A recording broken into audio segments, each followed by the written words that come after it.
Kita dari kelompok 1, kelas 4B. Perkenalkan, nama saya Selita Angeli, NPM 2023 306301064. Saya Atiko Labiba dengan NPM 2023 306301044. Saya Alfitra Dewi Retianingrum dengan NPM 2023 306301056. Di sini kita akan melakukan wawancara dengan topik hubungan kemanusiaan dan hubungan kerja untuk memenuhi mata kuliah hubungan industrial yang diampu oleh dosen Ibu Dewi Mariam Widiniarsi, Sarjana Ekonomi, Magister Manajemen. Kita akan melakukan wawancara ini di Percetakan 711. Langsung saja kita let's go.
Jadi kita itu kan dapat tugas untuk video wawancara, tugas dari Ibu Dewi Mariam untuk video wawancara. Topiknya itu hubungan kemanusiaan dan hubungan kerja. Kita itu pengen tahu gimana awal mula Kak Haryo ini membuka usaha Percetakan 711 ini.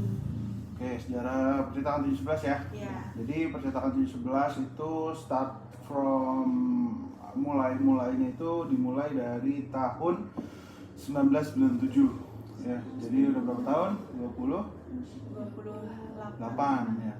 Sudah 28 tahun. Jadi pertama kali Percetakan 711 itu dibangun oleh bapak mertua saya, namanya Setio Yuwono. Ya. Setio Yuwono. Nah, Setio Yuwono itu sudah membangun percetakan ini sejak 1997. Di gedung ini pun kita baru kurang lebih 10 tahun.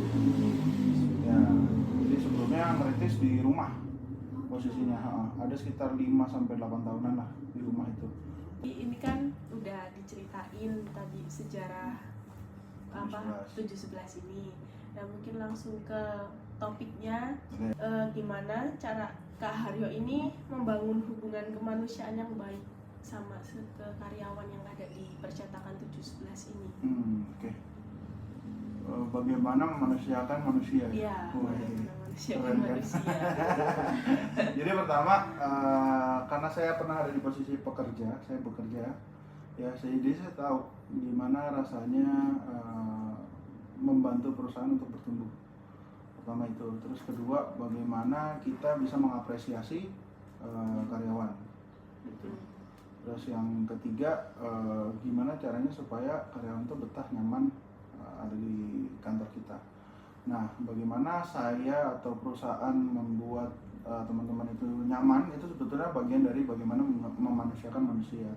Contohnya gini, kalau misalnya teman-teman pekerja izin, nggak perlu lama-lama jawaban saya paling izin dan tidak mengizinkan, itu doang. Saya akan mengizinkan kalau misalkan permasalahan atau izinnya terkait 3 hal.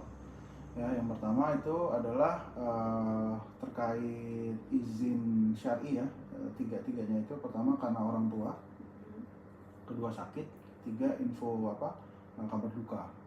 Itu pasti saya izinkan gitu, nggak perlu yang ribet-ribet. Tapi kalau misalnya izinnya saya besok mau ke Bandar Lampung mau nonton film, nah itu kadang suka saya izinkan juga gitu. Tapi kita lihat dulu dari pekerjaannya gitu, maksudnya dianya tuh kerjanya kayak gimana. Kalau misalnya dianya udah over luar biasa kontribusinya untuk perusahaan, saya biasanya nggak pakai mikir tuh, silakan aja gitu. Nah itu salah satu bagaimana caranya saya memanusiakan manusia.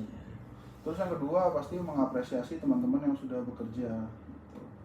Jadi di sini ada reward and punishment sebetulnya kayak gitu. Ketika ada teman-teman yang bantu perusahaan untuk achieve ya kita kasih reward. Tapi ketika ada perusahaan yang tidak mengikuti peraturan perusahaan ya kita kasih punishment. Punishmentnya bisa berupa apa aja gitu. Ada pemotongan gaji, itu yang paling parah gitu. Habis itu teguran gitu. Sama biasanya ikopnya tuh bersih-bersih teman-teman. Nah, itu selain memanusiakan manusia karena reward dan punishment itu sebetulnya juga untuk secara bisnis ya, untuk pressing pengeluaran payroll gitu di manajemen human resource development-nya, bagaimana kita bisa punya office boy tapi tanpa digaji gitu. Itu secara bisnis ya. Ya, tapi kalau misalnya di bawah kepemimpinan orang yang bodoh, orang pintar pun bisa jadi bodoh kayak gitu. Saya selalu ingat dengan kata-kata itu. Jadi setiap ada kesalahan dari anak-anak, punishment yang teman-teman lakukan itu sebagai ganjaran aja, tapi jadi refleksi buat saya, kok ini bisa terjadi gitu. Kalau misalnya berulang-ulang apalagi gitu. Nah itu bagian dari bagaimana perusahaan memanusiakan manusia sih, reward dan punishment. Selanjutnya itu kalau tantangan dalam menjaga hubungan kerja, biar harmonis gitu, kayak nggak saling musuhan gitu. Kalau itu mungkin nanti banyaknya nanya sama teman-teman aja, tapi kalau saya itu controlling keharmonisan itu pertama tidak pernah menjudge satu orang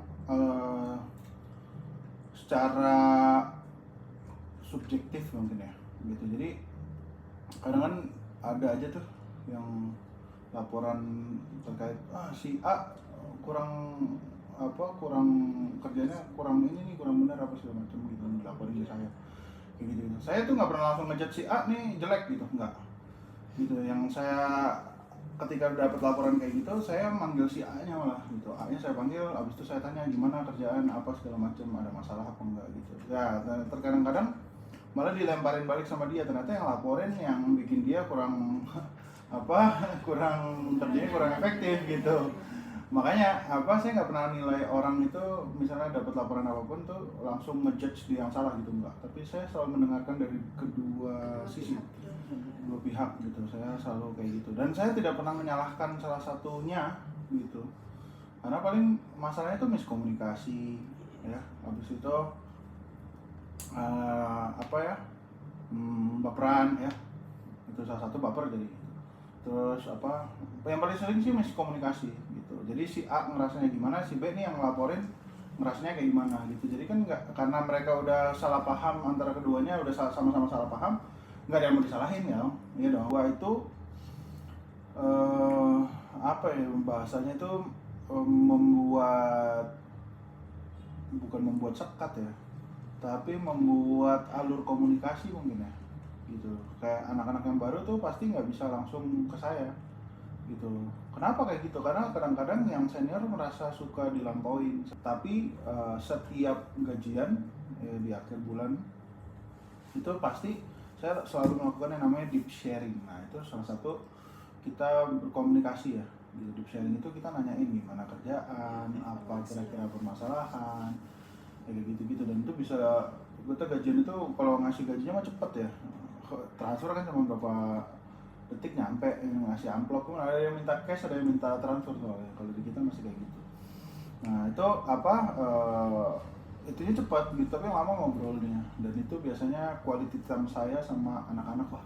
Itu salah satu cara saya ya perusahaan untuk menjaga keharmonisan.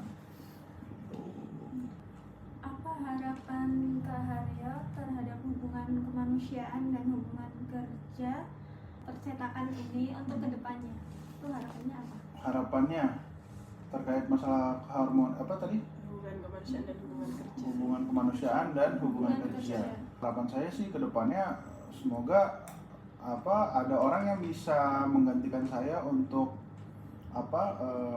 dengerin curhatannya teman-teman dan bisa berbijaksana dalam mengambil keputusan. Terima kasih kepada Kak Haryo sudah memberikan waktunya. Terus semoga percetakan 711 ini semakin sukses dan terus mengembangkan cabang-cabangnya, nggak cuma di Pringsewu, Lampung, tapi bisa ke seluruh Indonesia. Amin.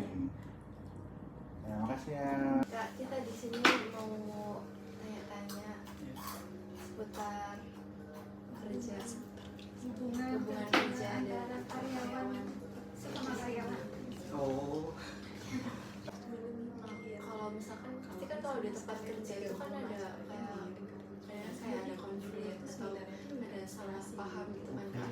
Nah itu gimana sih cara nyelesainnya gitu? kalau untuk masalah atau konflik pasti ya, karena kita ya orang banyak kan ya, karakter beda-beda. Kalau untuk menyelesaikannya ya itu lagi kembali lagi sih.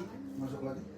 Komunikasi. Iya, komunikasi. Kita apabila perlu kita panggil, namanya ada yang crash kan, kita panggil anaknya, kita ya itu Nah, mahasiswa itu ngapain? apa Kalau misalnya ya briefing tadi itu, terus kita tanya apa masalah dia, apa kesusahannya apa, terus masalahnya apa gitu. Karena kita di kerjaan sih kita satu tim gitu loh, jadi nggak mungkin kita apa ya, sesama teman itu nggak mungkin mikir juga kemarin juga ya, jangan sampai harusnya selek apa, jadi kan kerjanya gimana ya. kerja sama-sama yang biasa aja. Oh, Yang besok itu Jadi langsung kan kita kalau market nih. kayak gitu tuh Kalau misalnya masih mempengaruhi muda tuh suasana kerja. Pasti. gitu ya. setiap Pasti. toko ada IBF-nya. pasti suasana kerja Ada semua. IBF. Kita bantu kamu Semua cari dana Karena juga. kalau ada satu yang kan biasanya ini bos canggung kan, nggak enak mereka, jadi akhirnya kita Tapi kemarin kan saya 8 masih apapun kerjaannya bingung kita. acaramu juga. Jangan Tapi kita sering mencanangkan, kita terapkan terus. Apabila kita udah datang masuk ke tempat kerja, apapun yang terjadi kamu di luar, di rumah, jangan dibawa ke tempat kerja. Sudah cukup. Cukup ya.